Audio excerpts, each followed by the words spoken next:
This conference will now be recorded. Hey, I'll call to order the June 7th South Whitehall Township Comp Plan Workshop. Present is from the Planning Commission, Dave Wilson. Do we need to do a roll call?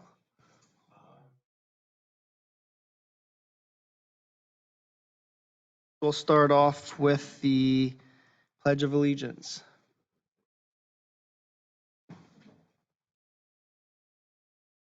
Allegiance to the flag of the United States, to the republic for which it stands, nation, under God.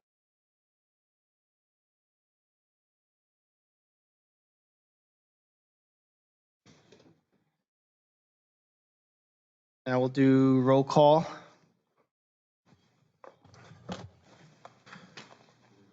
I'm flying by the seat of my pants here, so if I forget anybody, I apologize. I'll start with the BOC. Diane Kelly.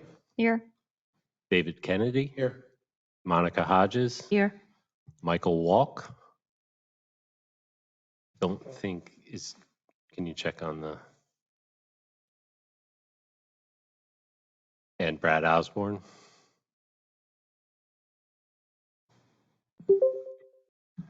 And with the Planning Commission, David Wilson.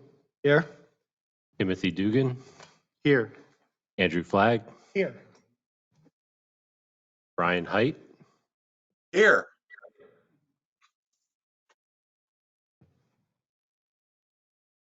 Trevor Dombach.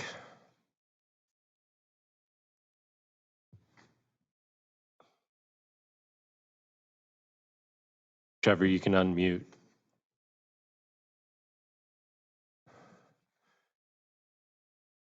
He's present virtually, but he's muted, so I don't know if that counts. Can you just unmute him?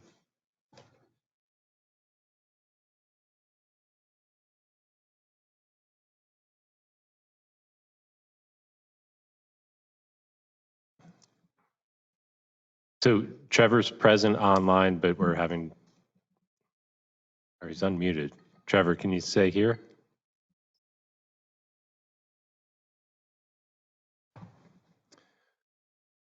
Diane Kelly. Here. Thank you. All right, I'd also like to recognize township staff and consultants that are here. Dave Manhart, Director of Community Development, Greg Adams, Township Planner, Robert Emanuel, Community Development, Lynn Labar, Permits Coordinator, Herb Bender, Public Works, and I'm sorry, I don't have your name. Oh, okay. Mike Elias, Public Works. All right, we'll move on to meeting rules.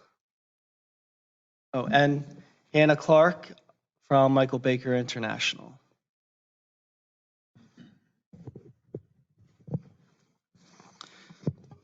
All right, let me first point out. Yeah, okay. For an orderly meeting wherein all attendees may fully participate, we ask that you adhere to the following rules. Please mute your microphone or telephone to avoid background noise that may cause interference in the meeting and make it difficult for others to hear. Staff may mute microphones of remote attendees if needed. Public questions and comments will be taken at periodic intervals throughout the agenda. We will start with no time limits, but the Planning Commission Chairman may impose a time limitation if there are many questions or if the meeting is running short on time. For in-person attendees, please raise your hand to be recognized and then move to the podium when directed and state your name, address, and comment or question. Please turn the podium microphone on before speaking and off when done. For remote attendees, the chat box feature will be active throughout the meeting. If you have a comment or question, please type your full name and address in the chat box, which is indicated by the speech balloon icon in the upper right. When you are recognized and so directed, please unmute your microphone and state your comment or question. Mute your microphone when done. For those of you who are accessing the meeting by phone only, staff will periodically ask for caller comments and unmute any callers. Callers must identify their name and address prior to making a comment. Your Cooperation and adherence to these rules will ensure an orderly and respectful meeting. Thank you. On to agenda item number 3, approval of minutes. Does anyone have any corrections or comments? I do have one correction. On page 7, it indicates Mr. Wilson noted that land-based alternatives are not the best option. I noted that land-based alternatives are not always the best option. So what that means is sometimes they are the best option, sometimes they aren't.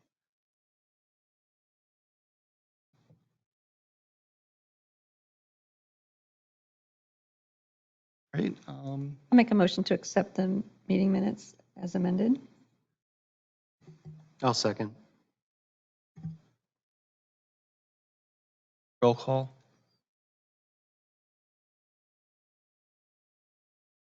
All in favor? Aye. Aye. Aye.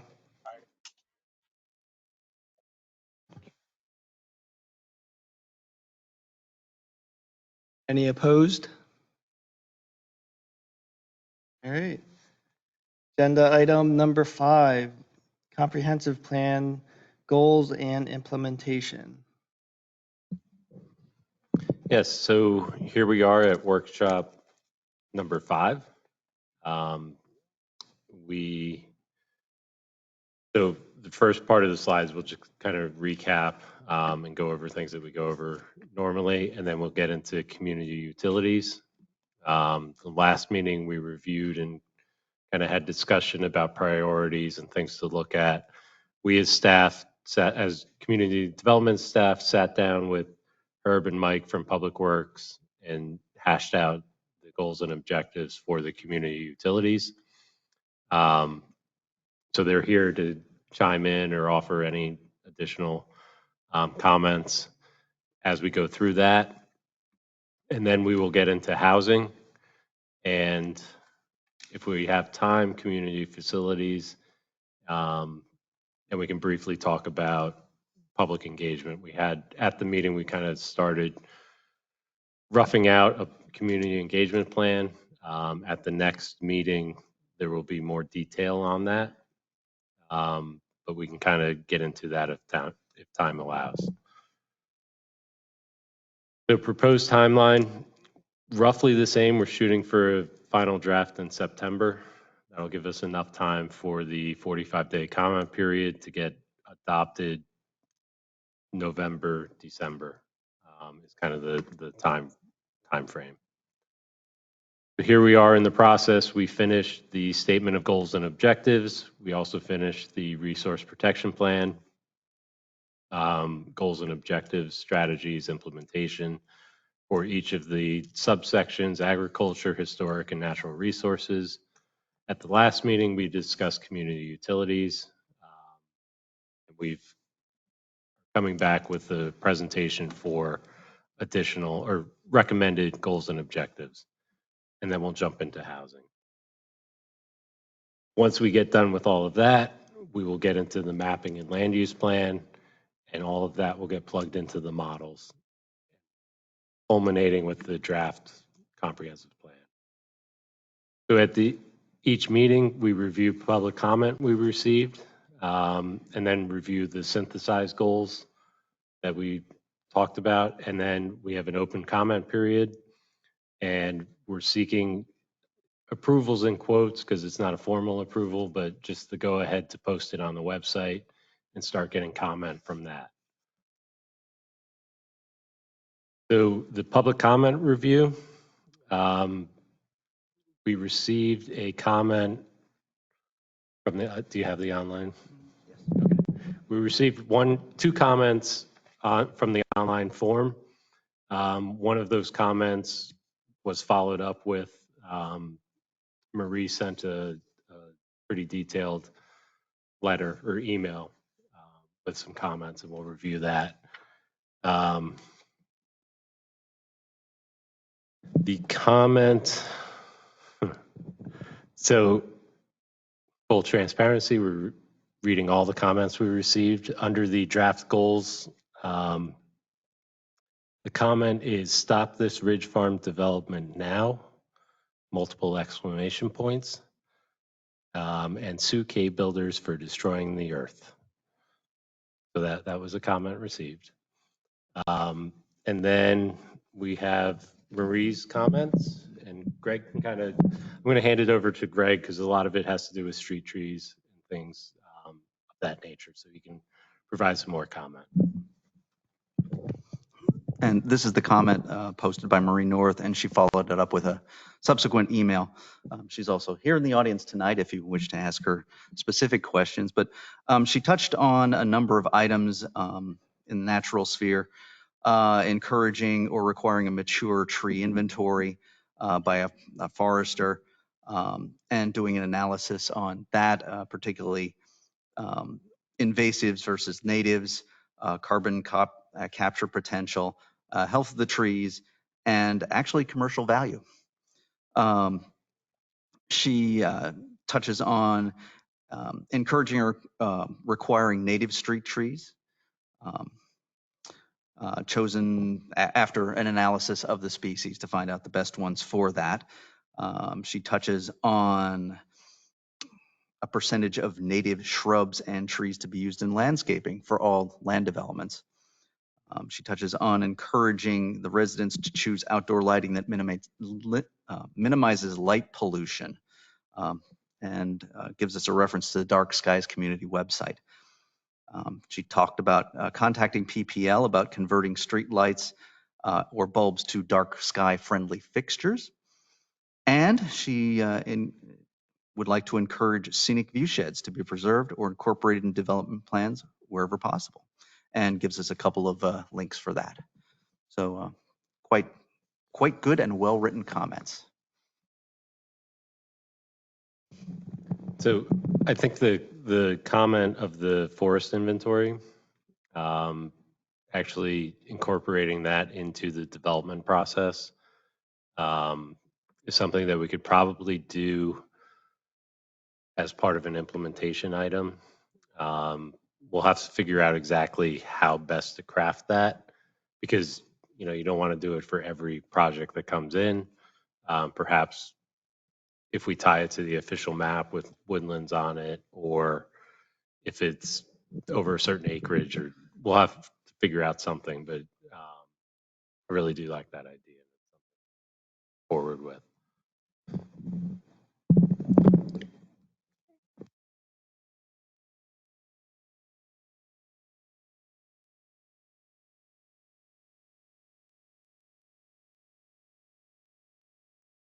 You don't have a microphone, Robert. I'm sorry. There is a comment from David Burke from 1436 Buck Trail Road. His comment is, may I ask a question and make a comment live at the meeting? Yes.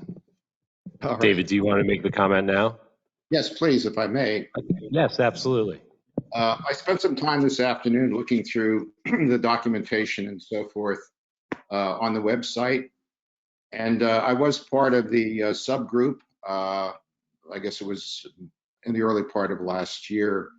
And the topic was traffic that I was part of. And it's kind of a topic that's of much interest to me. When will traffic be addressed by this particular group, or is it synthesized into all of the things we're doing? I guess that's my first question. So traffic is the last of the specific topic areas. So after community facilities, we'll jump into traffic and transportation. Okay. And then that will feed, all of that information will feed into the land use plan, which is the step after that. Okay, so that might be a meeting or two from now. Is that correct? It'll be the July meeting. Okay. Yeah, one of the interesting things that I got out of, again, the review today was a refresher on something that was presented by the Keystone traffic engineer.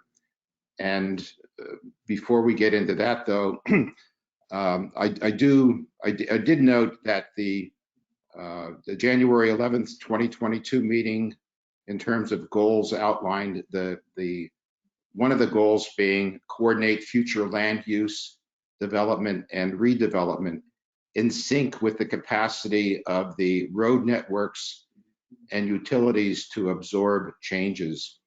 I think that's a very important thing that we need to spend time on and address, and really take to heart the findings of that traffic engineer who worked for Keystone Engineering, who made the presentation, and he had an interesting map where nearly every intersection on Cedar Crest Boulevard is rated at G or H, which I wasn't even aware that there was an H designation, but that's basically traffic at a standstill. It's, I think, 105% of capacity.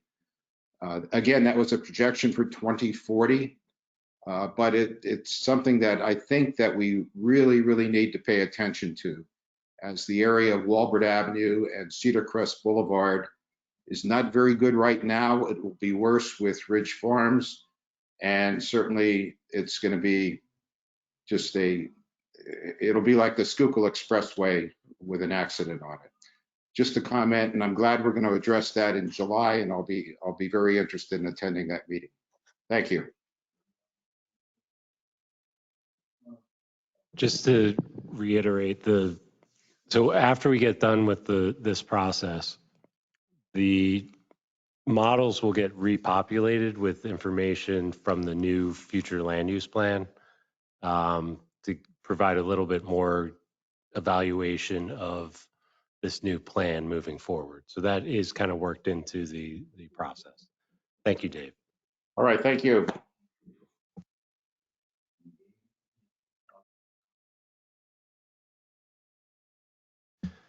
So were there any comments or questions with the public comments we received? Do we currently have any inventory of, woods or mature trees in our GIS? We have I think I covered it during the land preservation workshop. I may have briefly covered it at one of the workshops, but I went through all of the resource mapping that we have, and we do have a layer of woodlands that was built off of a land cover data set at a 10-foot resolution, so it's super fine detail. And we kind of processed it so it wasn't every tree. We tried to look at larger stands of forest. It was also evaluated looking at the edge, near edge, and core forest. So there's different characteristics and importance for those different types of forest. So that is all been mapped. One of the things that we're working on, and Robert's working on, is putting all of that resource mapping together into a natural resource inventory so that we can provide more detail on each of those specific resources. Question is, does the township have a tree preservation ordinance or tree protection ordinance? At this point, we do not. So that would be something, if you wish to put into the comprehensive plan as an addition, that would be useful. Is it, so second follow up on that, is it built into the historical building zoning ordinance? You spoke of it at the last meeting, I believe. I don't believe that covers natural vegetation. Right, because sometimes, yeah, the trees are as historical as the buildings. Yeah, I think if they were specifically called out, then they would fall under that. We could, I think it's flexible enough to call a tree a structure, but it's got to be specifically called out. So like, as of right now, there's no criteria in our ordinances, protecting existing, mature woods. Is that the case? That's, yes, other than street trees, but that is kind of parallel and something related. I agree that's something we should definitely look into. I know some municipalities, I'm not sure about our area, but I've seen tree bank programs where you do have areas that must be preserved, but also if you do remove wooded areas, you're required to make that up in another location. So that's something else I want to explore. I like that idea. Because one of the things that jumps out when I was looking at the maps is the potential for expanding wooded areas to create corridors, wildlife corridors, natural corridors. So part of that process with GIS is we can certainly prioritize areas to fill in, have the biggest bang for the buck, so to speak. And Dave, as a follow-up, if that's something that the township would do by ordinance, do we need to wait until comp plan is done in zoning before we research and begin to look at that? Because that's something that I know we've discussed before. When a piece of property is being developed, they'll clear cut all the trees. Is there a way to build into the ordinance to maintain the healthy, mature trees? One of the things during this whole process, if things pop up and Planning Commission or BOC prioritize it and want it done prior to the comp plan, we can certainly do that. The comp plan is kind of setting the broad guidelines moving forward. But again, if it's a priority and a recommendation of the Planning Commission and BOC, staff can certainly start going down that path, develop an ordinance and find models and things like that. Thank you.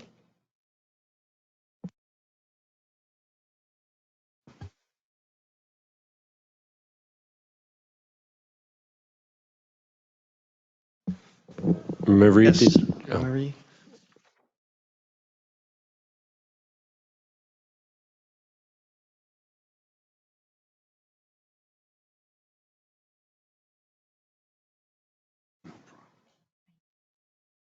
Marie North, 3025 Victoria Lane.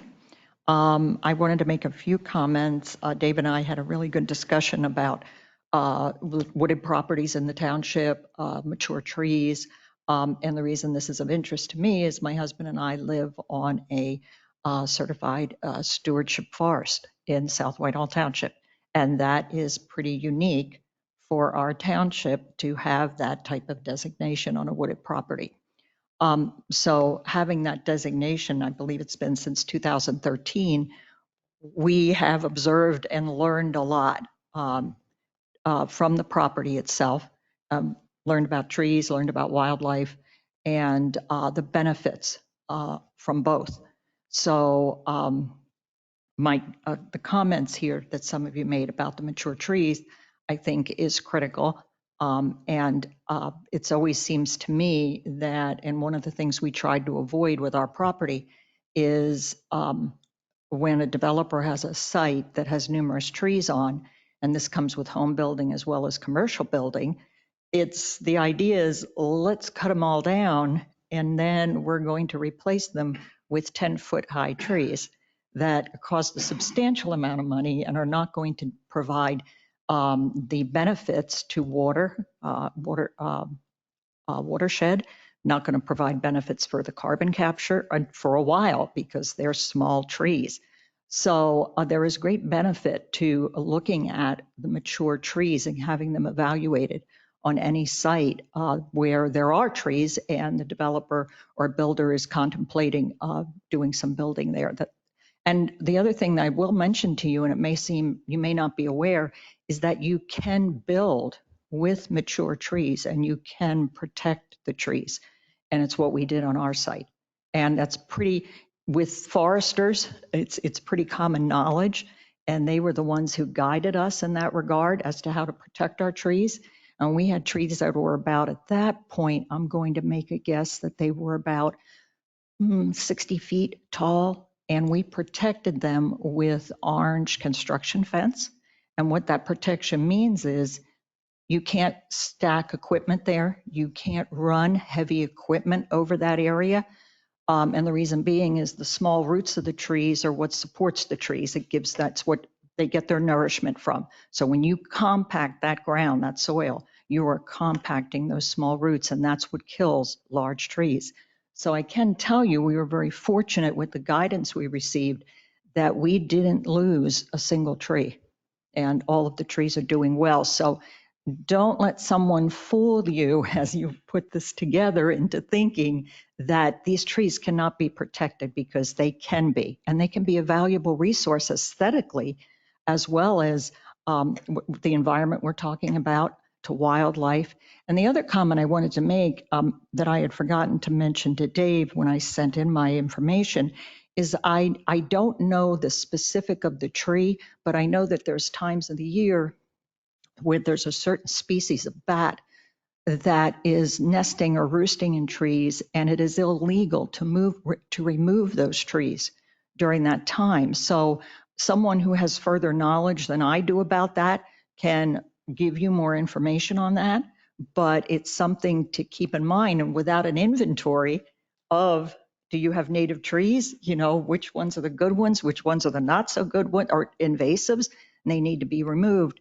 But without that inventory, there's a lot you don't know until that inventory is done, which could make for a very beautiful property and add a lot of good benefits to wildlife and to people. The view, go ahead, I'm sorry.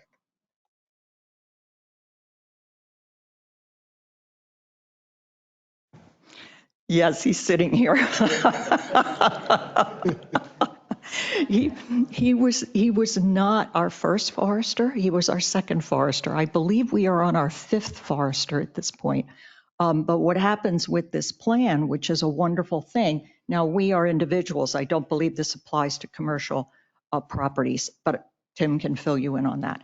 But we have every county has a service forester assigned to them. And so with us, with our residential property, we have the ability to tap into those resources and to ask them questions. And when our forest stewardship plan, which is what we have, that's how we got our designation. When our plan was put together, we now have visits, 2 to 3 visits a year from a forester, from the service forester, the local service forester, who helps us and answers any questions that we may have in implementing our plan. So yes, and it's valuable. I'm always talking about service foresters. The amount of information that they have is so valuable and so extensive. It can be of tremendous help, tremendous help.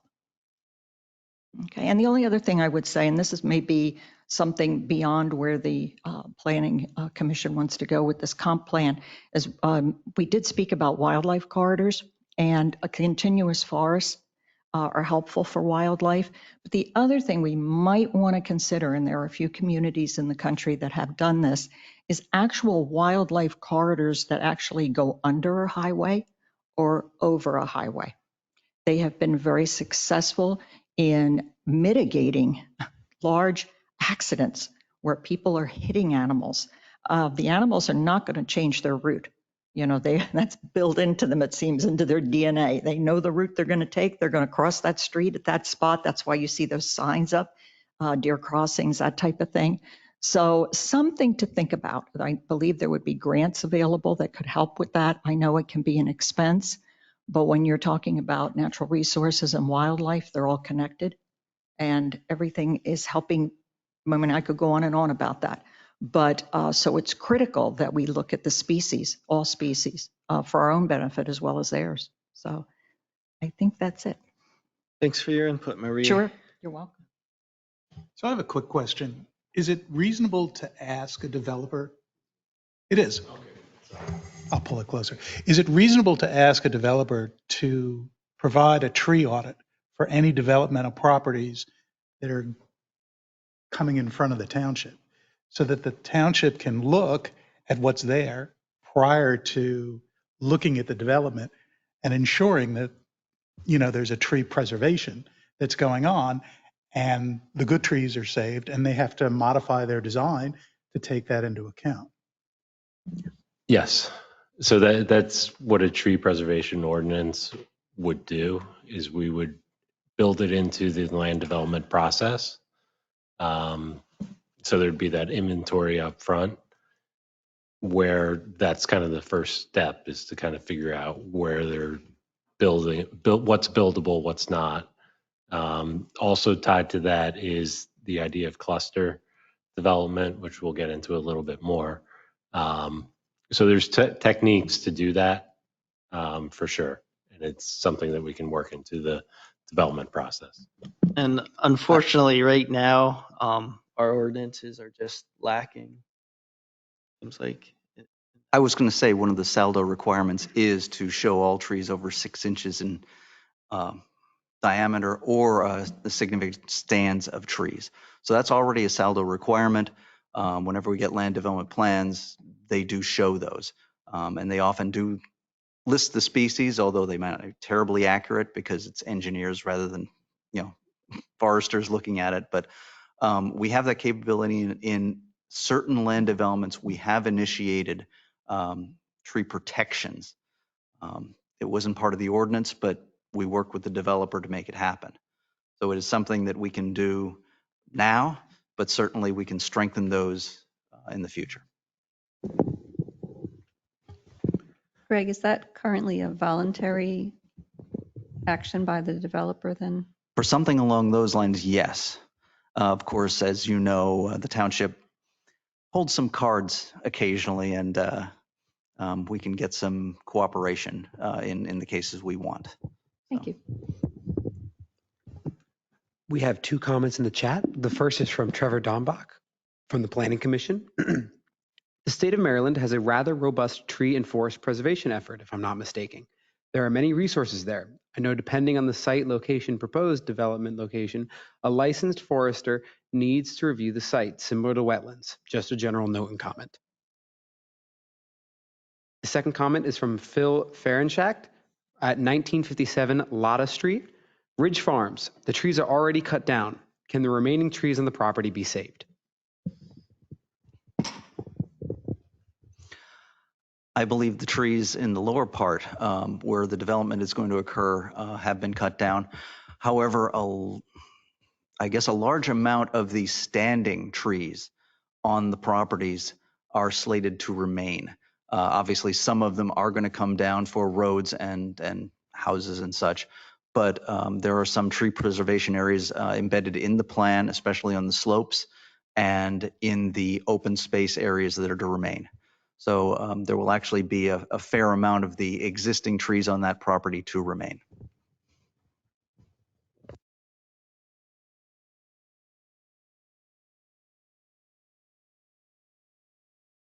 I'd like to follow up on one of the items about endangered species and sensitive natural resources. Typically, every land development project has to do what is called a PNDI. It's the Pennsylvania Natural Diversity Index, and that has a data set of all endangered species and sensitive features within the state of Pennsylvania. So that's a great tool that is used, and the township, I believe, relies on as well for seeking sensitive species that might be in a property. That's one of the layers that we have is in that natural resource or the resource protection mapping that we have is I believe it's natural heritage inventory, which sounds like close to the same thing. And we have the Cracker Sport Swamp, I think is what it's called. Ponds. Which has, I think it's one flora and one fauna species, so a plant and an animal. I forget what they are. Information like that will be baked into the comp plan.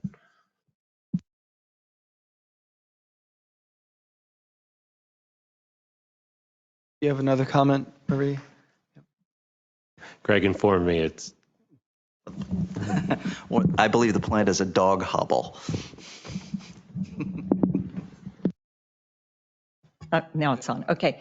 I just wanted to make a quick comment about the question that was asked about native species and that type of thing. I was on the committee for the Coleridge Park, and I provided some information on individuals that could help them assess that property. And so when the landscape designers got together, and they talked about this. They tapped into the local forester, they tapped into Wildlands Conservancy, they tapped into some people who do a biological inventory, and that can be done, and we do have them in our area. And they went through the whole Coleridge property and identified what was invasive, what was worth keeping, the trees that were in trouble, the plants that, boy, you really want to get rid of those. So it was very worthwhile endeavor. So what I want you to know is that we definitely have the people who can supply you with that information. It's not lacking. Great. Thank you.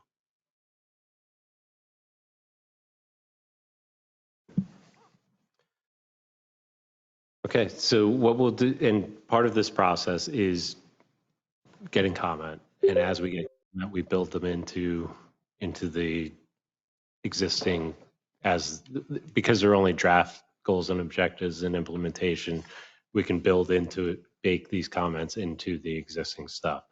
So we're going to go through these comments and look at updating those natural resource, either whether we do it as implementation or strategy. We'll come back with that information.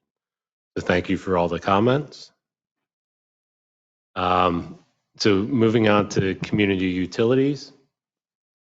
One of the things that we're doing very consciously and deliberate is trying to simplify and cut down the number of goals and objectives and strategies. So what we did is I think we got it down to 2 goals and then multiple strategies. So this is the goal from the overarching goals. Ensure that the township is sufficiently served by utility infrastructure appropriate to the level of development and within the available capacity of the utilities. So pretty broad, overarching, kind of sets the stage for everything else. The other goal that we came up with in our conversations with Mike and Herb, 3 themes really jumped out for the utilities is compliance, maintenance, and expansion.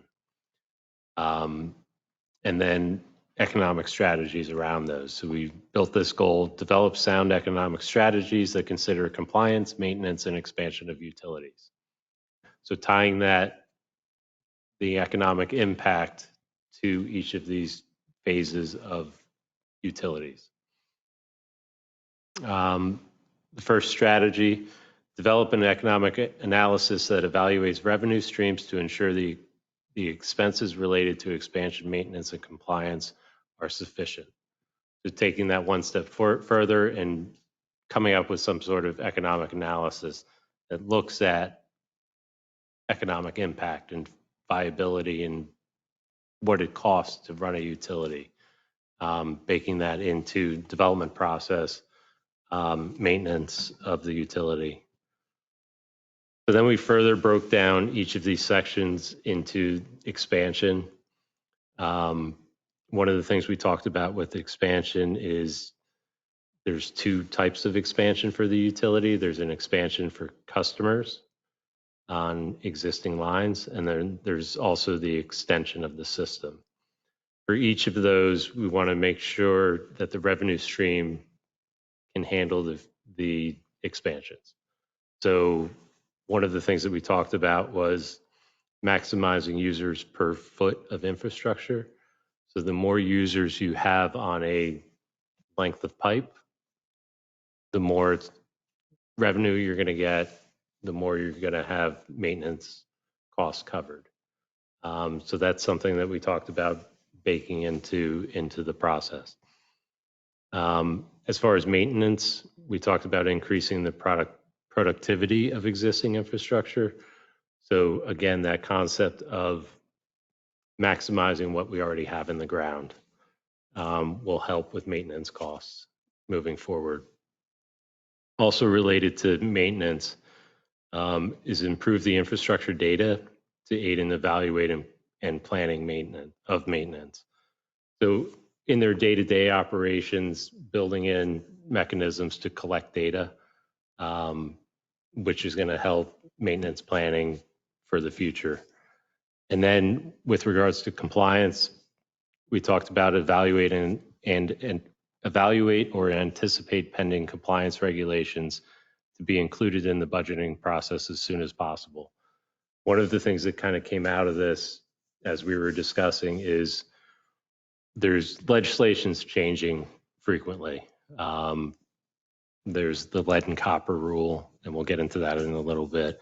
But there's all these new pending legislations that have an economic impact on a municipality or a utility that needs to be accounted for, so that we need to plan for it and budget for these compliance things that are regulations that are coming down the pipe. No pun intended. The other thing we talked about, and one of the things that we'll have throughout the plan, are call outs. So specific information on hot topics for that subject. For sewer, there's inflow and infiltration, which is groundwater or stormwater getting into the sanitary system. PRP and MS4, which are stormwater related. I'll let those guys tell you what that means. Lead and copper, which we talked about, is a rule that's coming down the pipe. And it's about replacing lines, and they can provide more information.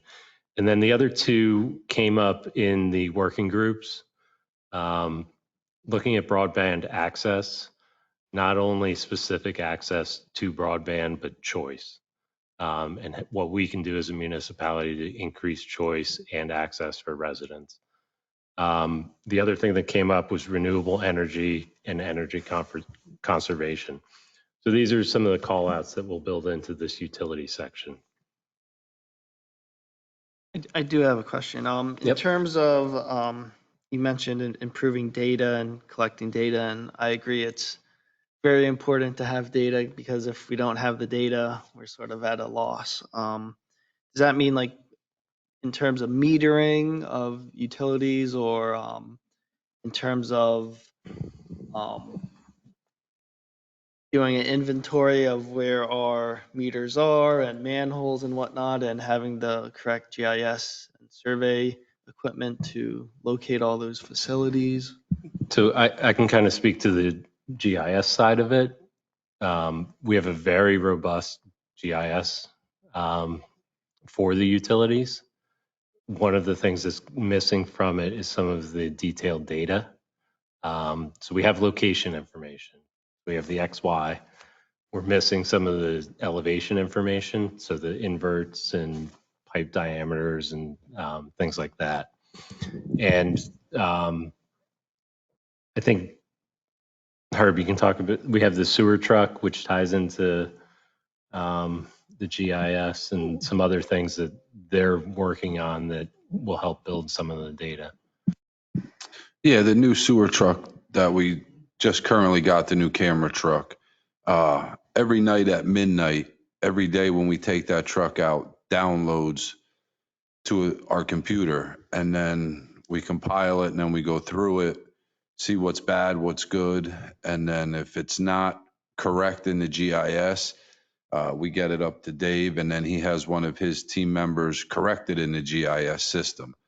But Dave is correct. We do have some good information, but we are missing a lot of good information in there also. Like if you click on the pipe in the ground, it'll tell you what size, but it doesn't tell us what the material is. It doesn't tell us when it was installed. We don't have any of that. I would like to get to a point on there when we make a repair, whether it's on the water side or the sewer side, we can mark it on the GIS. So this way we know when we get to 2 repairs within this many, if we get a third one, we have to start looking at replacing this area and not just keep patching it. Yeah, knowing the depths of the pipe is very Yeah, important. we have That's a no large inverse. We factor. physically have to go out and measure them with a tape measure.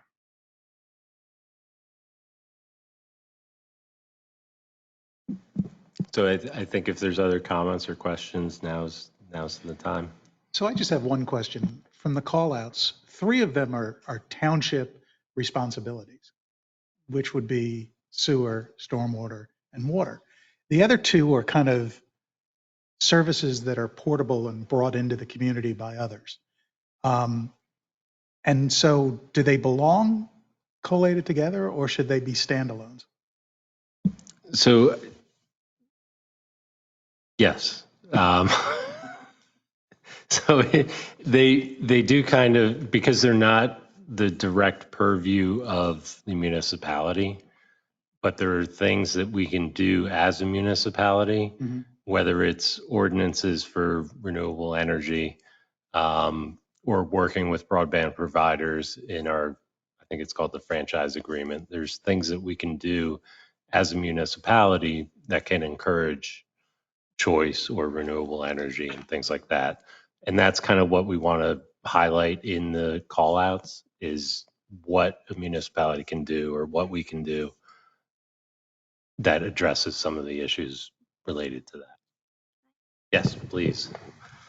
So just as it relates to, excuse me, these 2 call outs as well, having call outs or even having some framework to address it within your comp plan will assist with getting a lot of the funding that will, or make the township ready to receive funding when the broadband authority gets established, and that money will flow through the MPO, Lehigh Valley Planning Commission. Renewable energy, there's again a lot of initiatives now through DCD and others who, when you have it in your comp plan, it can assist in getting funding, getting matching grants. So we definitely are recommending, especially the broadband piece, just because there's a lot of funding that's going to be infused into states via the Infrastructure Act. Is there an option or an opportunity, I should say, to, like on the renewable energy conservation, to build in some of the practices like in conservation by design or lead construction standards to help? Yeah, drive it so forward? one of the things that we can certainly do, and I've seen it done in other municipalities, is referencing the LEED program and incentivizing it. So if you have a LEED silver building, you get bonuses of some sort. So there's ways that we can build some of that into the ordinance. Yes, and the other thing with energy conservation is the building codes have drastically changed and have become a lot more stringent on the energy conservation side. So that's one of the things that we'll also kind of talk about in that call out.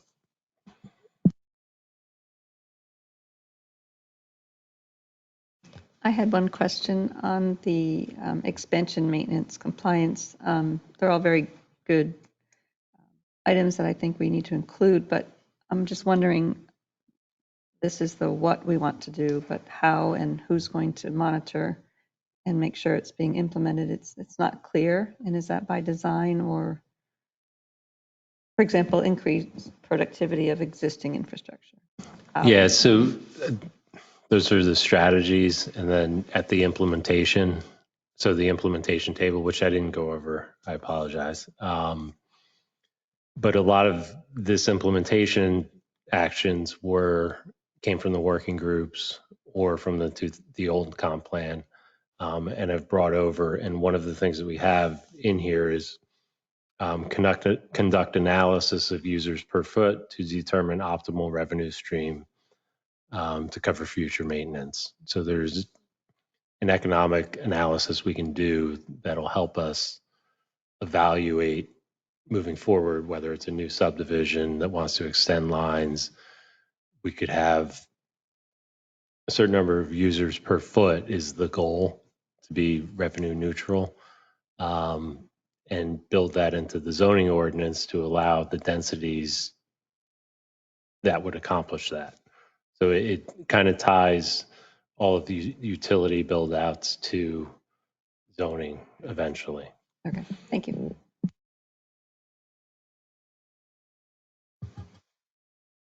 Goes back to being able to gather that data and develop those base metrics. It's having that baseline information is critical, and informs. One of the things that I talk about a lot is making informed decisions and providing as much information as we can to the boards that make the decisions. So again, that baseline information is one of those pieces of information that's going to help. There's BOC and budgeting process, planning commission, recommending zone changes. All of that information feeds into that process, and, you know, making informed decisions is the goal here.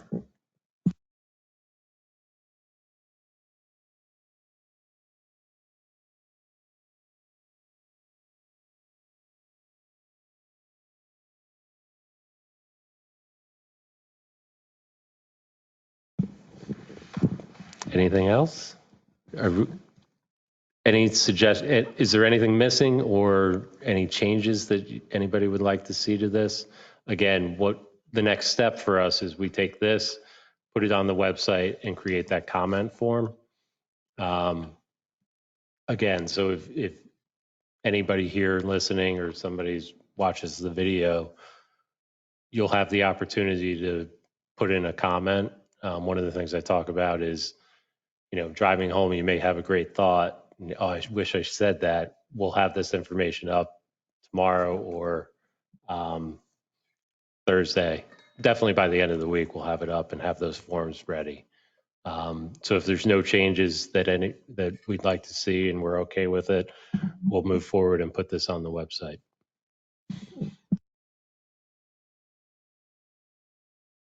I just have one thing to throw out there. If anyone is interested in joining us in the lead and copper testing this year, I still have 10 open spots. So if you do live in the township and you would be interested, we do have a sign-up sheet right over there. We just need your name, address, and phone number.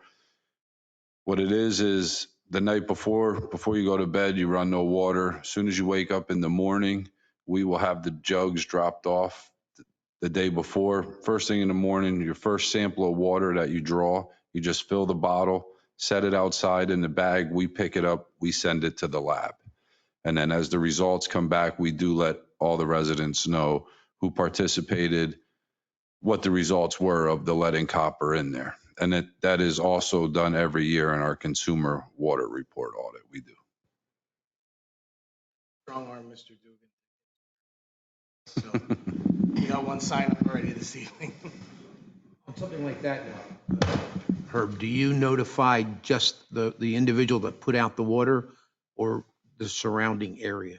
Like I know I live near Tim's parents. Well, we will I'm just curious if they did it, would I get notified as only because they're doing it? Yes, because it came from their property. Okay.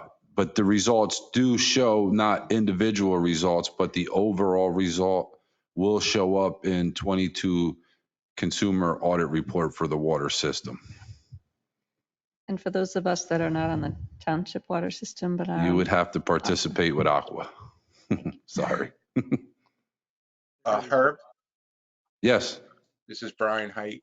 You can sign me up. Perfect. Thank you, Brian. Put your name down right now, Brian.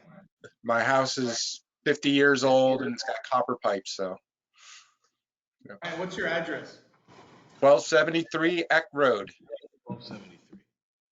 Thank you. Mike, I have one more for you. Happy to support that, Herb. Trevor Dombach at 4004 Hampshire Court. Thank you, Trevor. Sorry. Herb, is that on the website at all? So people can see that on the website and contact you? We do not have it on the website yet. We are going to be putting it there. Okay. What we just got finished doing was going through the people that we used last year to resample again, and some of them no longer live there. Some of them did not want to participate this year. So that's why we do have 10 openings, and we are going to be putting it on the website for people to sign up for that also. This year along, we're actually getting a little bit ahead of the lead and copper rules that are coming down on us. All the schools will be tested this year, and all the daycares in the township will be tested this year. Thank you. I was just wondering how we were going to get public outreach with Yep, that. we're going so to do it right through the you're on it. website. And if we don't get enough on the next water bill, we'll put a mailer out to see if anyone is interested in helping. Thank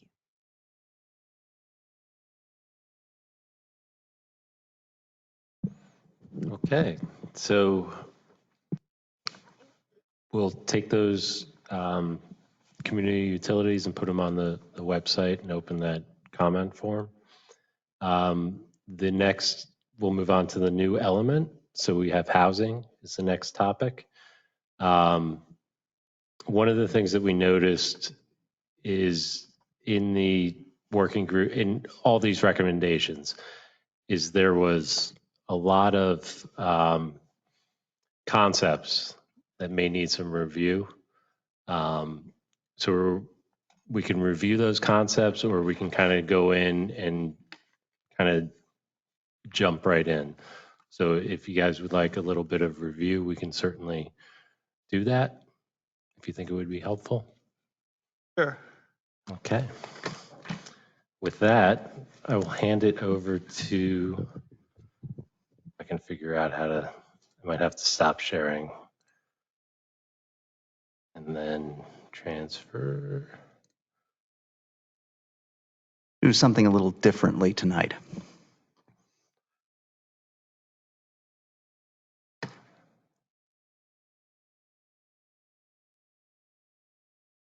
Oh, can you make presenter?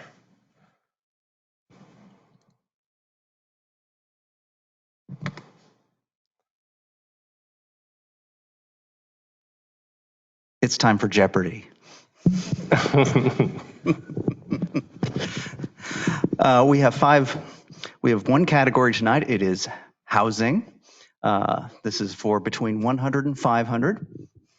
We're going to, of course, in classic Jeopardy form, pose you the answer, and you're to answer with the question. All of these were in the slides that we sent out on Friday, or actually Saturday. So somewhere within those slides are the questions to these answers. What we'll do is we'll do the first one, which is housing for 100.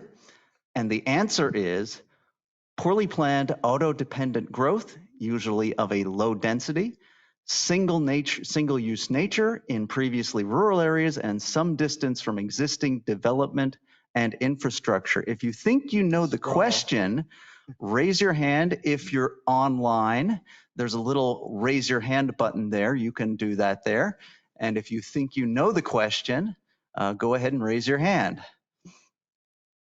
For 100, Mr. Wilson. What is sprawl?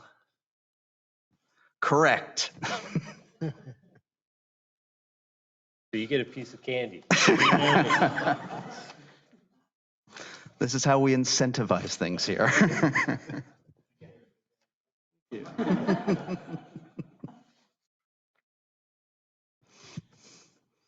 Hey, Dave, housing for 200.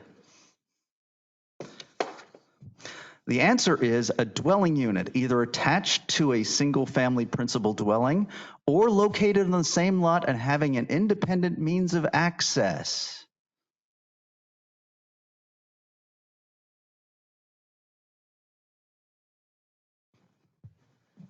I need the song. I'll try it. What is it, duplex? No, that is not the answer we were looking for. Does anyone else want to venture a try? Uh-oh. Eat it right away.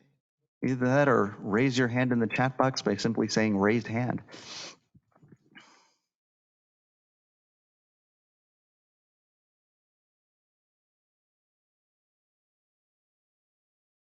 Are we giving up? No more answers?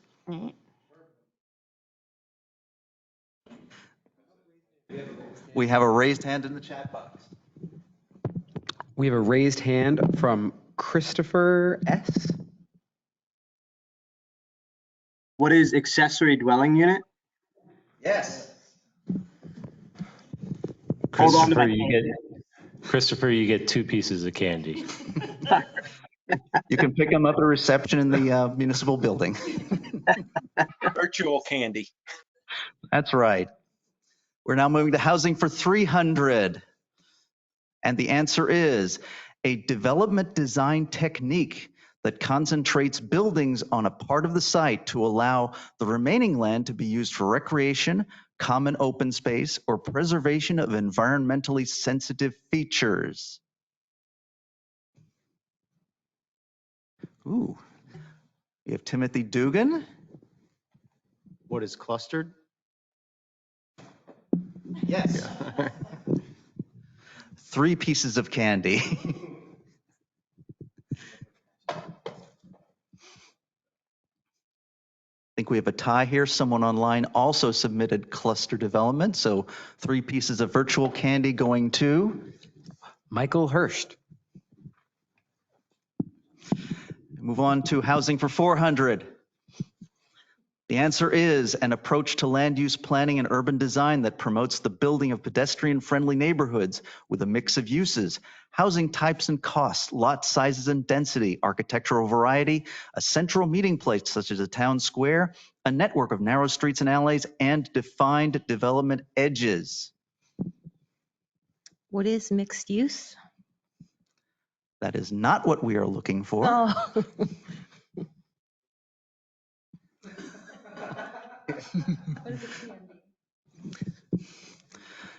Diane Kelly gets that one. What is a TND?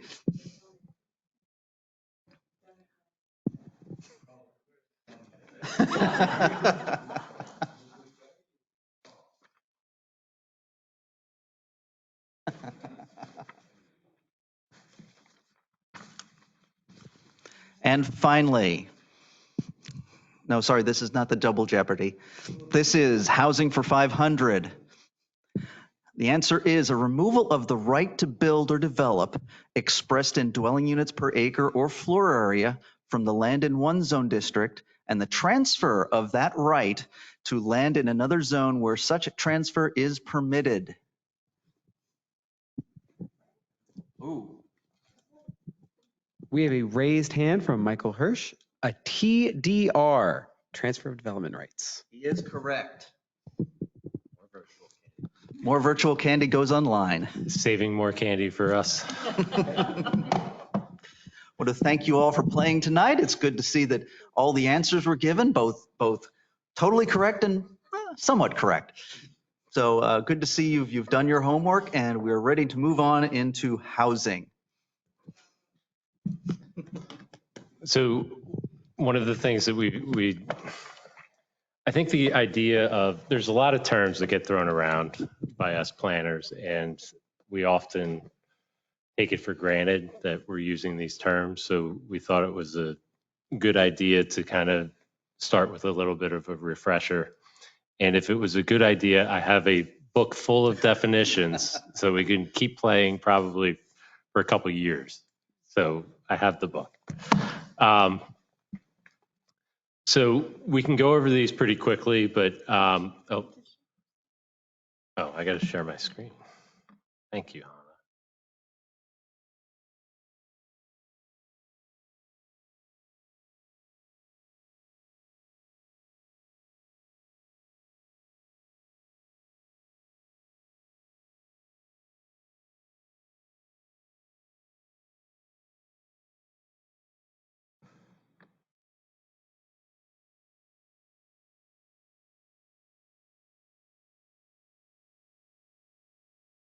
So we have the working group recommendations.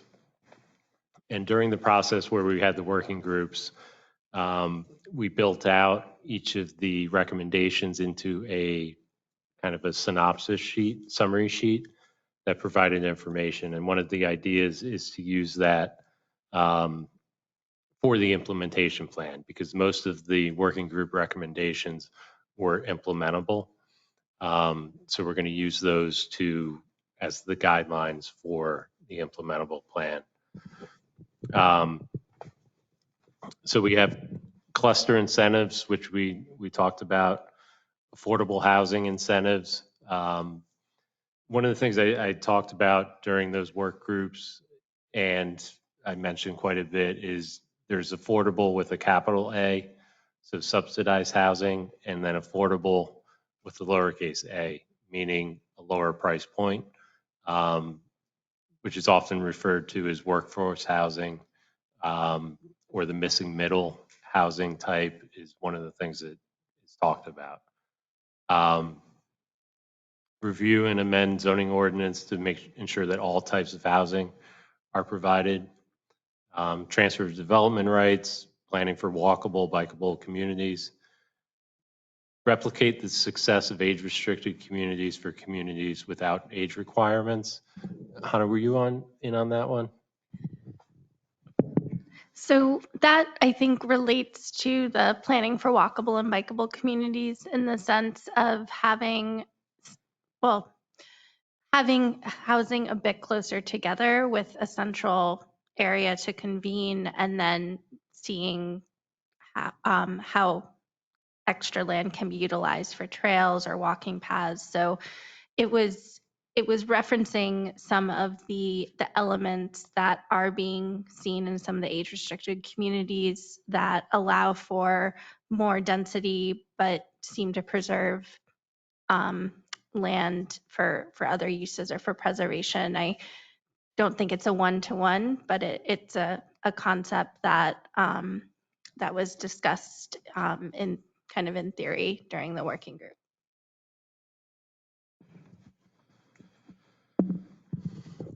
So for the 2009 comp plan goals, again, very similar concepts. Talks about a variety of housing and neighborhood choices. Evaluate housing opportunities. Assess the benefits of mixed-use communities, mixed-use buildings, and housing affordability in the township, and then evaluate age-qualified housing. With recommendations, maintain the existing housing stock, sufficient land for new units, expand supply and diversity. So again, the availability and the choice. Greater diversity in neighborhood types, including TND, the cluster options, mixed-use villages, wider range of fee simple housing types. One of the things that the 2009 comp plan talked about is the concept of a transect. So if you jumped into that plan, you'll see T3 through T5, which is it's the continuum of development. So if you go from undeveloped as you get to a city, the concept is there's a transect. So you have different types of development along that line. And that was built out in the 2009 plan. We will kind of build on that in the current plan, but we won't tie it directly to the concepts of transects. Amend the R10 and other districts to provide design standards for higher density development. Permit accessory dwelling units. The granny flat or in-law suite is what those are often referred to. Incentives for senior and workforce housing. And transfer of development rights came up again. So the future LV goals, again, very similar. We provided all of these as part of the packet, and we have 3 questions for everybody to kind of get the conversation started. So what are the top 3 priorities? What's missing? What could be removed and why? So with that, I will open it up. I think we had the process structured as BOC, planning, and then public. I think we'll just open it up.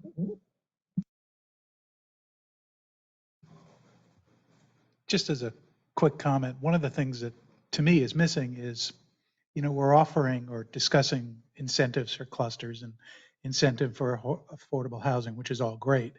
But within the recommendations, I see that we're looking to increase housing density in centers and along corridors. And much of the discussion in the community is about traffic and things being packed in to areas that really have no potential for the traffic that could come from it.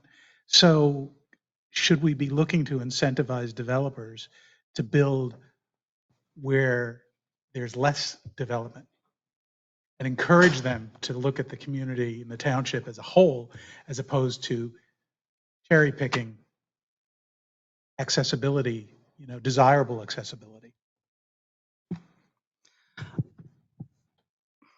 Boy, how to address that? I think one of the fallacies of that kind of thought is that if we develop out in the middle of nowhere, that won't be traffic. Unfortunately, that's just not the case. The people have to get from middle of nowhere to where they're going. And the big routes in this township are, of course, 22, Cedar Crest, Hamilton Boulevard. So no matter how far out you build, the traffic has to go to those places. So where we already have traffic issues, even development out in, the green fields will generate additional traffic in the stuff that's already facing these challenges. So the question then becomes, we have to look at the township as a whole, but once we do, we should look at the areas where we can see there is still some traffic capacity available, which is generally in the areas that are built up. For the most part, the more rural areas have rural roads, and those will not sustain much more additional traffic. So I think you have to look very carefully at the township, locations in the township where we have additional capacity in the roads, and plan for the additional density there. The other issue is, of course, is that oftentimes the only way to improve roads, given Pennsylvania's laws, is to develop or redevelop. And Ridge Farm, although we talk about a lot of traffic being generated by that, we rarely discuss the $13 million in improvements that will come from that development. Will it completely offset? Likely not, but it will certainly improve certain areas, and it will increase the capacity of those roads. So that's what you have to look at as well. So development out around the high school will still have significant traffic impacts to Cedar Crest Boulevard, and unless we do a traffic impact or ordinance, there's no way outside of PennDOT roads that we can get money to improve the roads beyond the edge of the property being developed. So. The other piece of this, and you brought up a great point, that in one of the things that we're running into as we're focusing on specific topics is there may be something in housing that we want to do and is a recommendation, but then when we get to transportation, we may have a conflicting goal. And that's where we as staff will sit down and go through all of these goals and objectives and try and make it all work. So it can sometimes be a difficult task, but that's one of the problems when we're looking at it in silos like we are. There's other impacts, and when we get to the transportation, we'll be talking about those impacts, and then when we get to the land use is when we really put all of it together and see what works and what doesn't work. So you highlighted that one of the challenges with this approaching it this way. So thank you. It's Pennsylvania code. It's illegal to require developer to make offsite improvements outside of their property frontage. So it's a difficult situation. There's not much we can do as a township unless we do the study Then the township could be on the hook to pay for it all. Exactly. Act 209, I believe is. Yeah.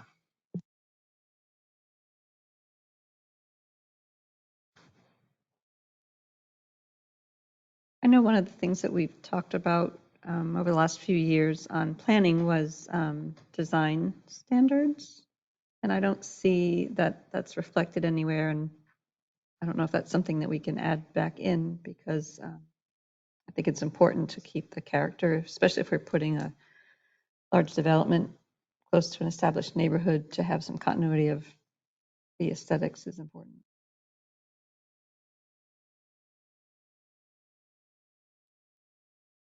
Thank you.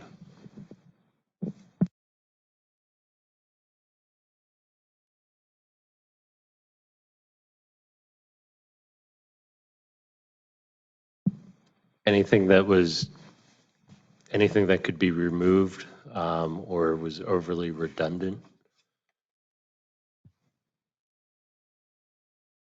I guess if I could get clarification, are you looking to carry through the 2009 recommendations? So what we do is we take all of these recommendations, so all of these comments or all of these goals and strategies and comment that we receive, and we try and distill it down to 2 or 3. So that's why, going through and having these conversations and taking the minutes allows us the opportunity to review these meetings in our work sessions and come up with getting this down to 2 or 3 is our objective. So if there's something really good that should be carried over, absolutely we'll carry it over.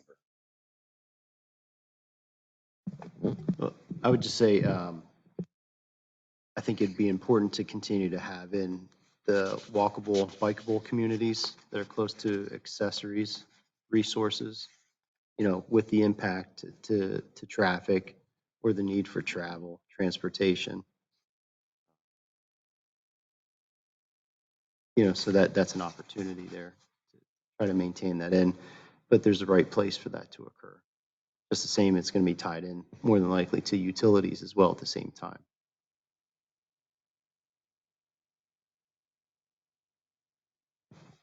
So I have the future LV goals, and there's a concept in here that I want to talk about is the jobs housing balance is a concept that planners throw around.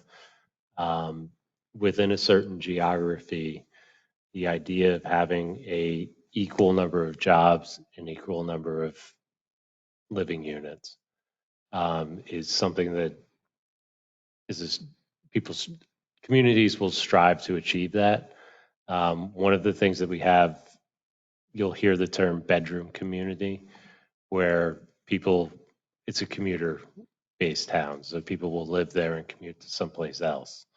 What that essentially does is the economic factors of job creation and people working in a community are not in that community.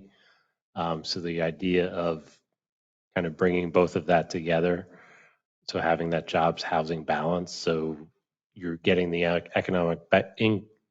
economic benefits of having the jobs in the community, which will also help with traffic, utilities, and things like that. So that's a concept that Lehigh Valley Planning Commission brought forward in their plan, and something we can perhaps look at when we get into neighborhoods.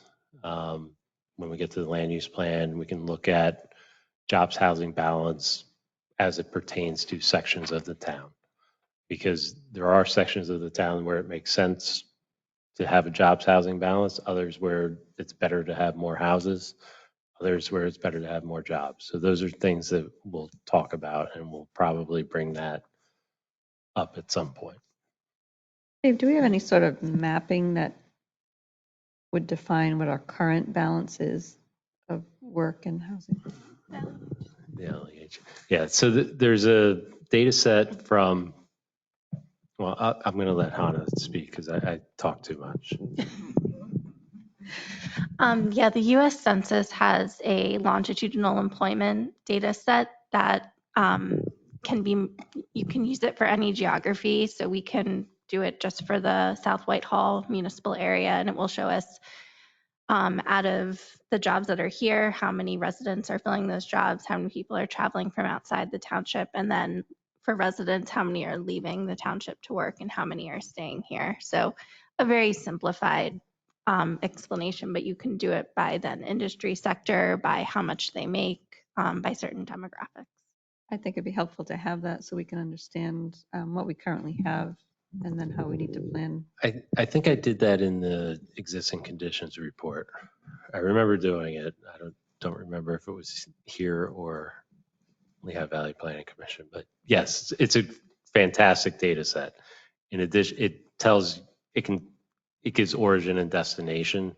So there's a lot of information in there that we can distill and I'd be dig into. curious though to see since COVID's come and people are doing virtual working from home, you can live here, get more bang for your buck than maybe, and I'll say in New York City, and don't have to even be in the city at all, but you can do it virtually, or maybe go up once a week to your office wherever. And it'd be interesting to see the numbers, and it's probably not that even clear because it's still going on, that companies aren't bringing them back and saying, no, you don't have to come back. You can work as long as you're productive. You can stay at home and work wherever you want. Who cares as long as you're productive? And I met someone the other day who actually changed jobs. Now they work in New York City and they never have to go there. And they live in South Whitehall. And I think they went through an interview and that was it. And that everything now is virtual. I think that's a fantastic thing that we should build into the plan is the virtual commuting and what impacts that has on housing, and housing demand in South Whitehall. Something that we've probably seen an uptake for exactly that reason. Suburbs of New York and New Jersey, housing prices are crazy, and it's not as crazy out here yet, but something we definitely should look at. Thank you. So I guess, Just gets in earlier what you talked about.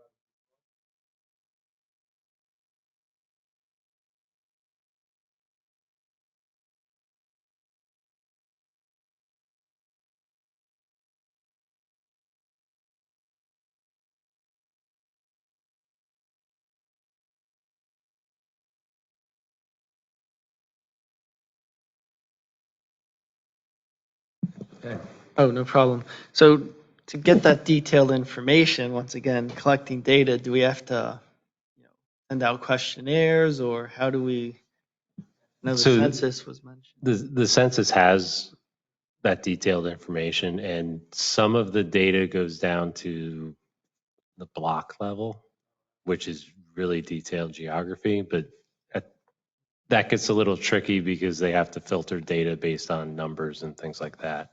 But we can certainly look at it, and the data is out there, and we just It has have to be all collated. it It's has all to over be the collected place. and distilled. And there's a graphic that I've used somewhere, and I know I did it for South Whitehall, where there's a circle, so there's housing or jobs and people, and it's like how many people stay in the township, how many people go out of the township, and how many come in, is the basic numbers that you get with that jobs housing balance. And if I can just, for an example, for the city of Allentown, almost 90% of the residents who live there work outside the city. And conversely, almost 90% of the jobs that are in the city are held by folks who do not live there. So I know that is not the same geographic context or makeup, but we're seeing that a lot across the Lehigh Valley. That's a very interesting example because they could have a jobs housing balance, but the jobs housing balance isn't for residents. It's for they could have 10,000 jobs and 10,000 people, but the 10,000 people have to leave Allentown to work. So it's a very interesting idea, and I don't think South Whitehall is quite that, but we'll pull that graphic out. Oh, one other comment with regard to what Dave said and Andrew said. As a professional planner, I love seeing people putting how things interrelate. And, you're talking about how broadband access relates to housing. You're talking about how housing relates to traffic, and you're starting to see how everything's intertwined and how we're going to have to put all this together. So it's really neat to see. Thank you. I just want to make sure that when we do address housing, when is the point where we're saturated? I mean, we're putting more of a burden on the infrastructure. When's enough enough? We're almost at capacity with sewer. I just don't want to, we're talking about walkability, which I think is really important, but I don't want to lose the feel of what this township is. We shouldn't be looking to make it into a city or have that city feel. I understand all these components are important, but I just think it's really important to maintain that balance. People like the rural feel of this township. And they also like all the other wonderful things that are part of it, but we got to maintain that feel. Yeah, and that, again, those connections, the utility, the capacity of the utilities drives development. If there's no more capacity, development's more challenging. They will either have to build capacity or buy capacity. So that it controls the development. The idea of balance, the 2009 comp plan was called the balanced path forward. So the idea of balance, especially when we get into the land use plan and the neighborhoods, we'll be talking about, where is it appropriate based on the utility conversation, based on the transportation conversation, based on the housing conversation, where does it make sense to focus development, keep development out, and have those conversations and start looking at the future development or not development of the township.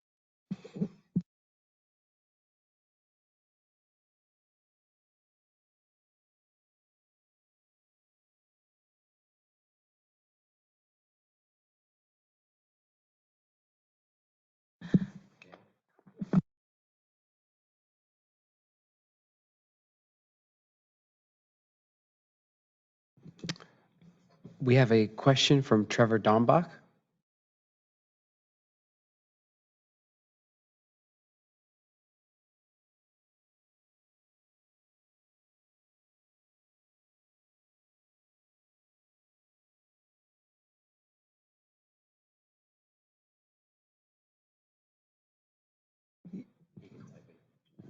Yeah, Trevor, you're unmuted on our end. Unfortunately, we can't hear you. If you would like to type your question in the chat, we can read it aloud.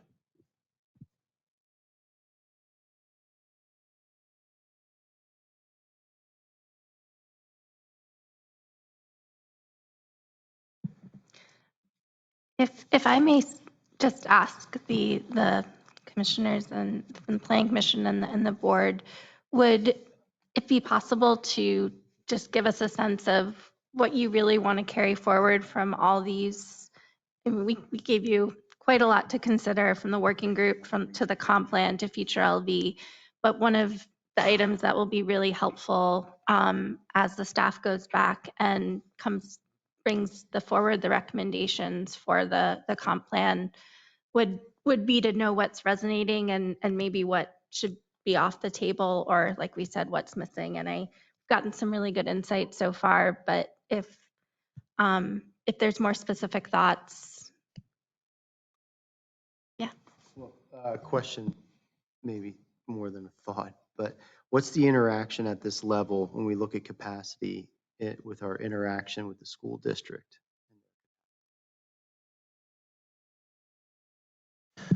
More intertwining. The community facilities section, where we will, if we have time, we'll get into the overarching stuff, but one of the sections is the school district. And talking to them and figuring out needs in the future as far as capacity. That's also worked into the economic model that Todd Poole did. So it's definitely been thought about and talked about. It will be brought forward. Thank you, Trevor, for your question. Have we looked at seeing if older housing developments, 20, 30, 40 plus years old, are walkable / connected to township amenities, natural resources, and or schools? Yes. So one of the things that is unique about South Whitehall is we have a varied housing stock. So when we talk about census data has your home constructed, the county maintains that as well. So we have all of that information. And one of the things you see is some of our older neighborhoods are smaller lot, more walkable in that respect. They may or may not have sidewalks, but they're typically more compact than some of the newer developments. So the answer is yes. And, when we get into land use mapping and we'll look at some of the data sets that we have in the GIS, and we can kind of hone in on areas that are clearly walkable, areas that we should target, enhancing walkability and things like that. In response to your question, Hannah, and I just speak for myself. I don't want to speak for anyone else. I think a common theme I've heard at workshops and at planning commission meetings is controlling growth. And as a township, we have every right to control growth. We don't have the right to completely stop it, though. So it's a balancing act, and it's a tough balancing act. But we've talked about resource protection. Those are great ways that we can control growth and preserve our natural resources. We've talked about utilities. We need to maintain our utilities. Our sewage facilities are essentially tapped out. So I think a key is to maintain what we have before expanding. Then housing, yes, we have to allow for growth, and there should be growth, but at the same time, I think the common theme is, as a township, a lot of people want to keep the somewhat rural characteristics of the township. We're not a city. I don't believe we want to be a city. So it's a tough balancing act. But that's my personal opinion. I would add to that. Thank you for your comment. When we talk about traditional neighborhood developments, I know that a lot of members of the community think of, when you think of South of Whitehall and you think of traditional neighborhoods, you think of Greenwald, Citronia. If we could build into our comp plan zoning to have those types of developments elsewhere in the township as growth moves more to the undeveloped land, I think that's a way to keep the character of our township but not lose our identity. And I think that there's a way to do that potentially, so that we don't become something that we're not. And to Dave's point, yes, people move to South Whitehall for the type of community it is. It's very diverse with rural and not so rural areas. It's got a lot of charm. And as we're planning for the future, I'd like to see us build that in here for the same people that moved here 30 years ago because they liked, for example, Citronia. I think they'd like a development down the road that looks the same. Attract those same types of families and individuals and businesses who are looking for Picking up on what Diane said, like the Citronia area, Kratzer area, smaller lot sizes than some of the newer developments that are going in, would probably in turn make the answer some of your questions on the affordability with, which would be a big factor. I guess that would be the small A. Because the big lots, the bigger houses, obviously the bigger price. So, I mean, I've been in meetings where people say, my own kids can't come back here to buy a house because the small A affordability. And as far as the school district, it doesn't matter. If it's a big house or it's a small house, it's Parkland School District. So that's an irrelevant issue from that side. But as Diane said, that character that those neighborhoods have, it wouldn't happen right away because they took years and years to develop and mature. But it's a start. And I think it would be starting, and then you'd have the affordability, you'd have the diversity, the economic impact. If some of those areas don't have the jobs right there, but again, as Tim talked about, the walkability or biking, I mean, I see a lot more people riding bikes, if they're not going that far to work, because because of gas prices, and B, because why not? It's healthy. So there's some real key areas that would be addressed in a lot of areas just within that. You'd have less traffic, have affordability, diversity. So just some thoughts.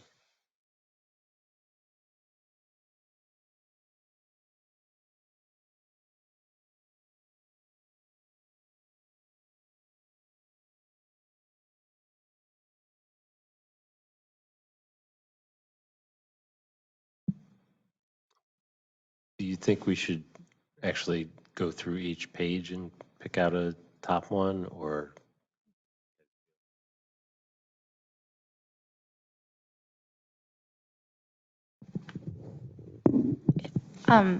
If everyone's open to it, maybe since the working group recommendations are some of what came out of some of the more recent work and are maybe they are reflected, but are slightly more unique and customized to what citizens came together and decided to make some suggestions about, would maybe that will help guide conversation and insight into some of the other 2009 comp plan and future LV.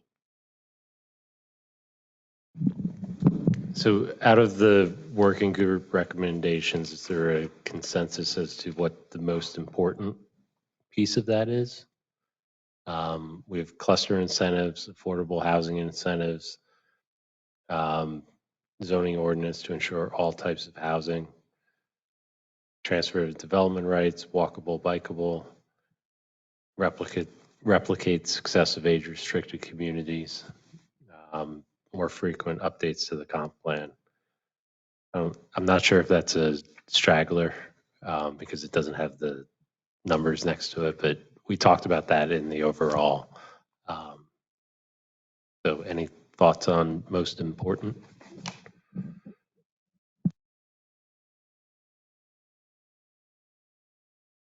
I think that they're all important. I'm just concerned about, as we've been discussing about maintaining character, is trying to understand what cluster incentives really represents. Is it Ridge Farm viewed as a cluster, or is it to the point earlier, which is to perhaps consider smaller lots to build more affordable housing and incentivize that as opposed to big developments that look like a cluster? And, overarching, is this community really in a position to want to incentivize anyone to build? That if this is a desirable community, there shouldn't necessarily have to be incentives to get people to invest into the community. To me, the incentives are to get people to build what the community wants them to build. Okay. So the cluster incentive is, so we have in our ordinance something called lot averaging. So, and I have a graphic and I can bring it to probably one of the next workshops that demonstrates what clustering is. So if you have a 10-acre lot and it's 1 acre zoning, you can get 10 houses on it on 1 acre lots. The idea of a cluster is you put them on those 10 units on, or give them 15 units on 1/4 acre lots, and then the remainder is open space or preservation. If it's the woodlands or ag fields, so the idea is you're maintaining some sort of open space area and clustering all the housing into these smaller lots that we're talking about in some of the neighborhoods we have in the township. So that's the idea of the cluster, and to take those incentives and get them to do that is what we're trying to incentivize when we talk about some of these. Yeah, to expand upon that, I think if you've been watching what's been going on in the township in the past few years, you would probably know that what's being built out there are apartments and a few of the higher end homes. You don't see much in the middle. Even Ridge Farm itself, apartments and small lots. That's the economics of what's out there. To build a neighborhood that you would see in, say, Citronia is very difficult to do now because of all the costs of the utilities and such going into the ground, that the density isn't there for the return on the developer. So in order to incentivize the things we do want to see, these middle things, we kind of have to give the developers some sort of reason to build it, because otherwise they would simply build what makes them money. So that's the kind of thing we have to look at as well.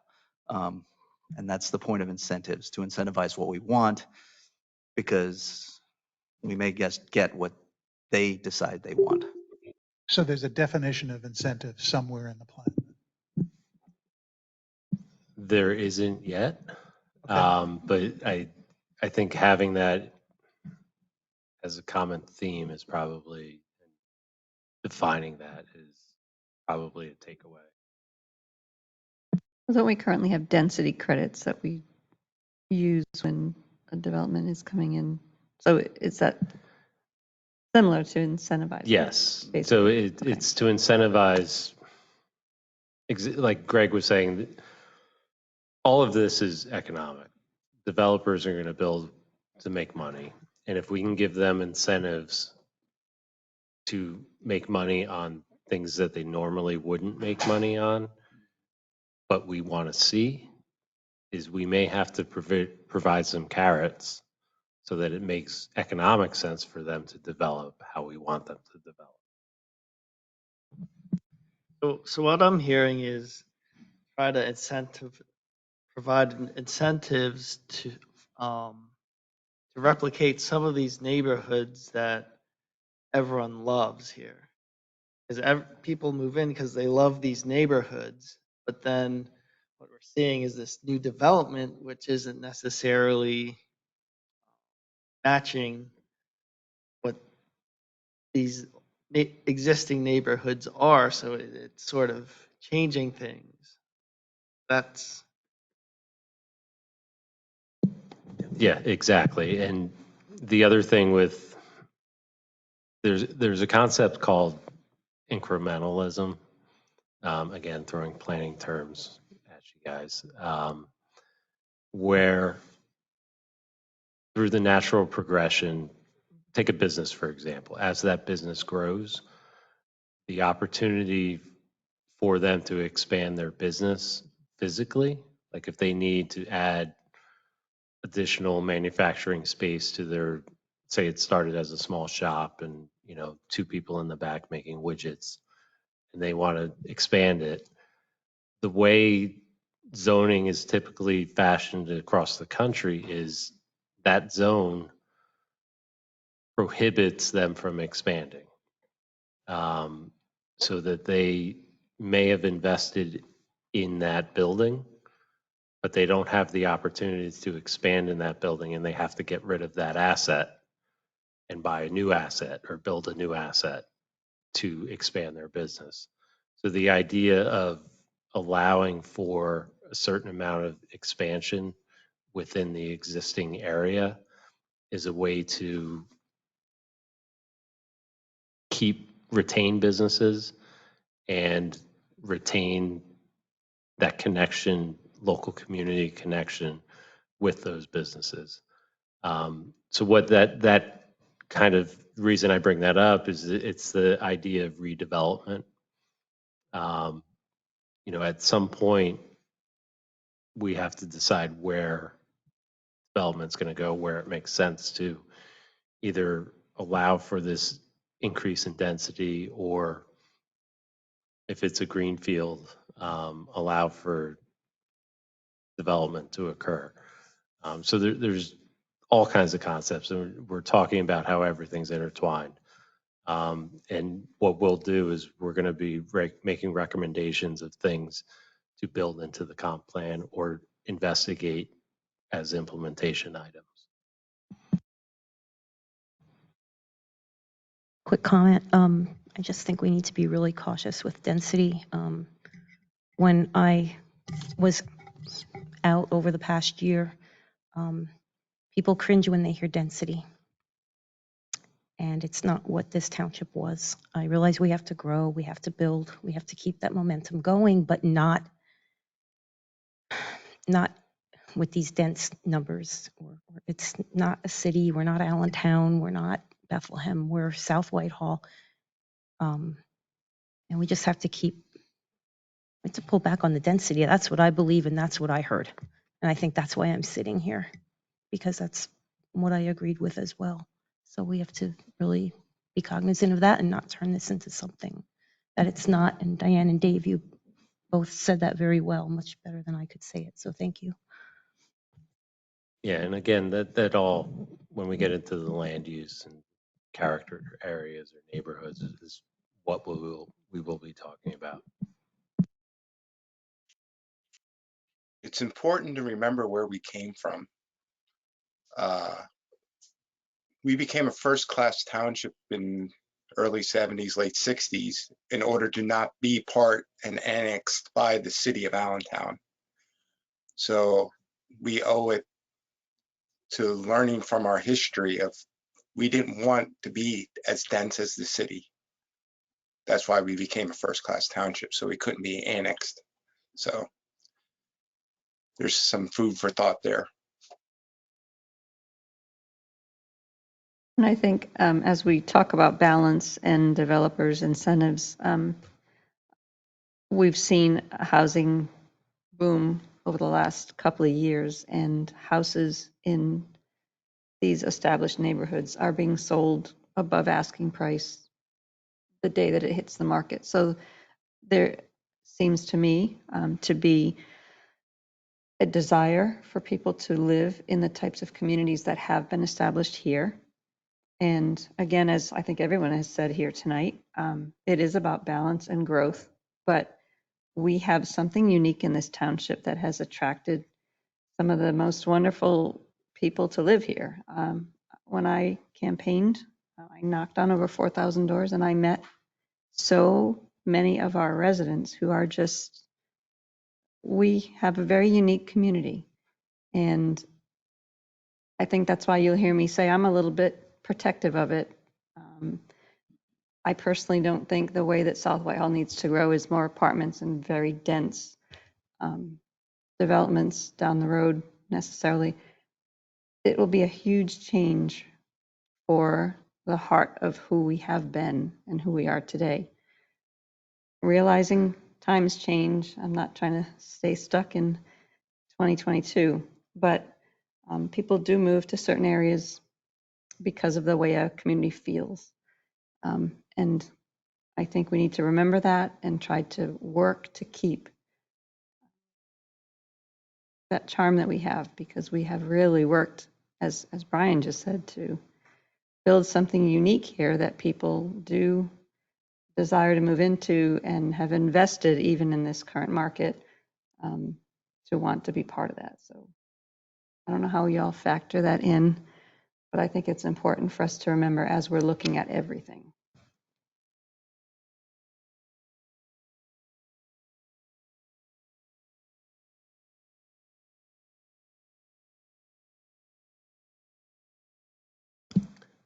So I think we have great feedback. We definitely have enough to go through all these goals and objectives and come back to you with 3 or 4 goals and strategies and implementation. So we're getting close to 9 o'clock. I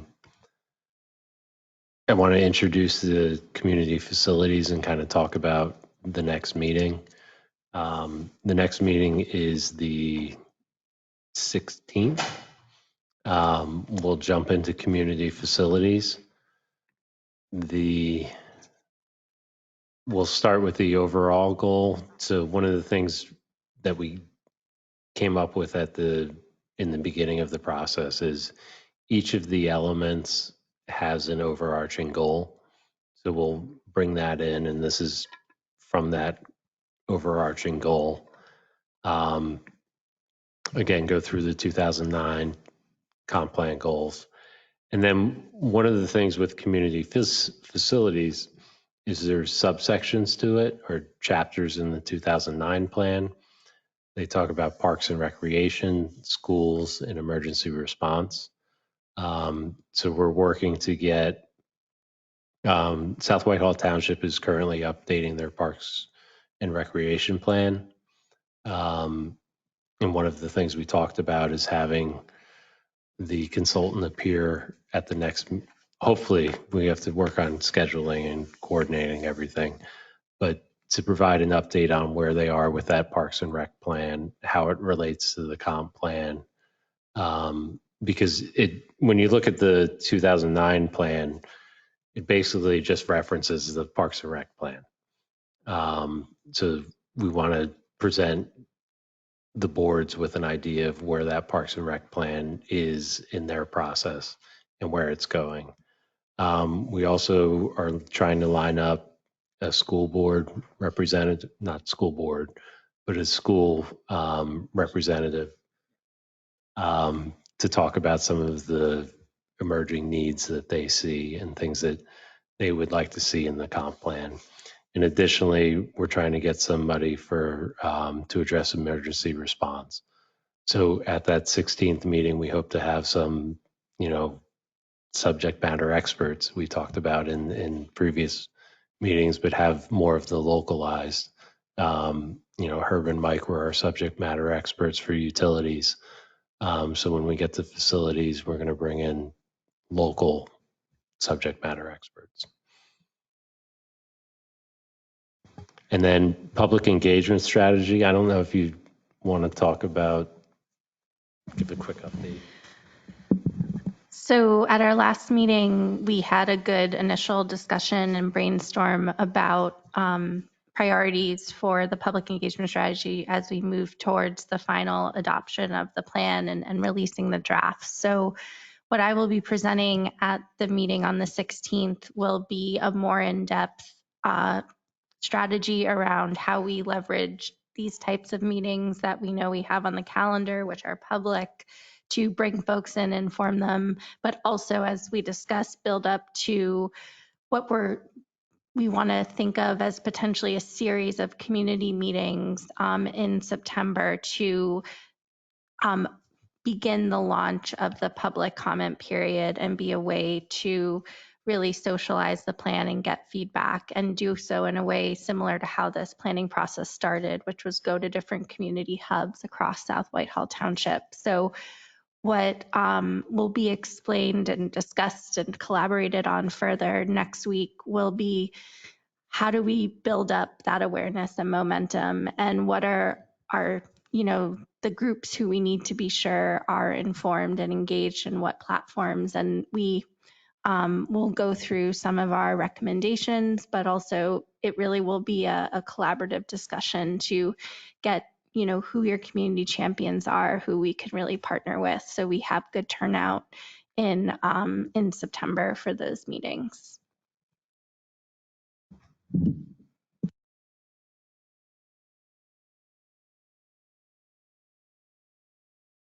If I could just throw one comment back on housing. I know, I don't think we gave you anything on a silver platter. You're looking for us maybe to pick a couple items. But I think one thing to consider as I read through, some of the different recommendations and suggestions is to keep an eye, and I think this might fall in concert with some of the other comments, is to keep an eye on areas where housing could be permitted or zoned for housing development and the impact of that housing on existing and historic neighboring land usage. Because once the residential housing comes into an area, it has a direct impact on what has been for a long time on neighboring parcels. And that typically then ends up ultimately changing what has been. It's just something to keep in mind. And I think that might align a little bit with what some of the other comments, character of the township and the history of the township. And you brought up the concept of impacts. One of the things that Greg and I have been talking about during this process for a while, and has come up in conversations with all the public engagement, is the impacts of development, whether it's traffic, impacts on utilities, character, scenic. So those are all things that we're looking to address impacts and plan for impacts, as opposed to smart planning. Well, not as opposed to, but instead we want to, plan smart, looking at impacts and trying to filter out what all the impacts are.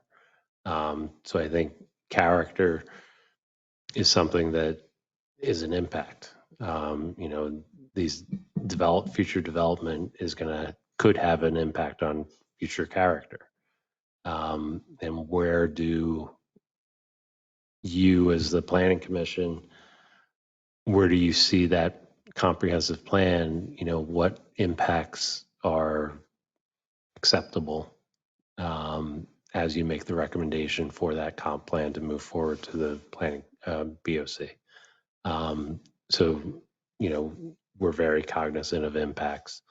And that's part of the reason we brought the transportation and the economic model into the fold. So thank you. We also need to remember the impacts of our neighboring communities and our impacts to them as well. We learned that in Lower Macungie with the assisted living rezoning request.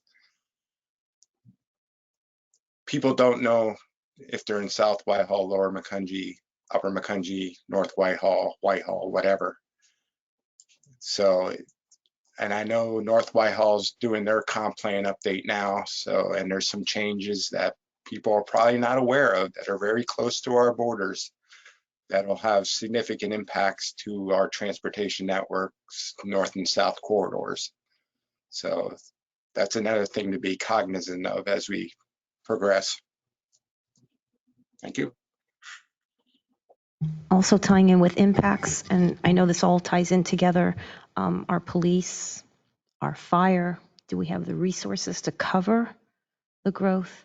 Our public works, they're out there doing streets, they're taking care of the water breaks and, do the impact on our own services.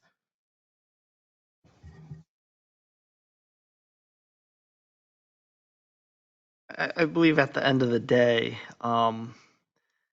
these incentives, it's ultimately the developer. How do we make it financially viable for a developer to replicate these neighborhoods that we love in the township, opposed to jamming in a bunch of apartments and some may say are congested units that are jammed together?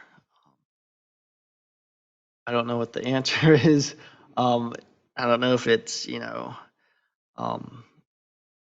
the saldo speaks to existing neighborhoods and characteristics of these existing neighborhoods we like, and somehow provides relief to develop,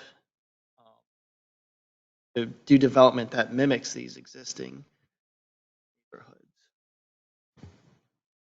I guess I would ask the question if it's an either or.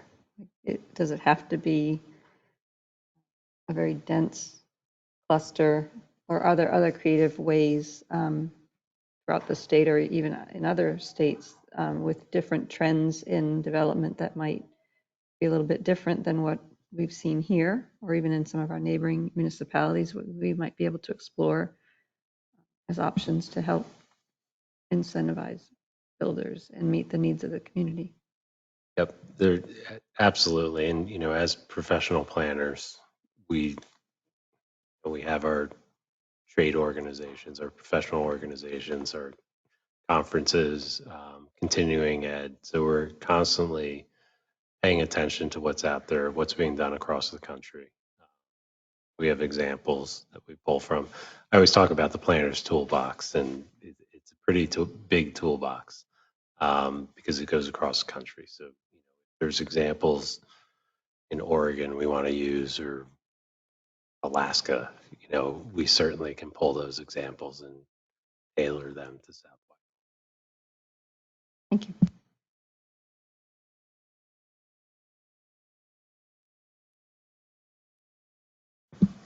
So that ends our presentation. Great. Motion to adjourn.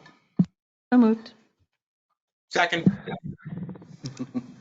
All in favor, say aye. All in favor, say aye. Aye. Opposed? Thank you, everyone. Great. Thank you.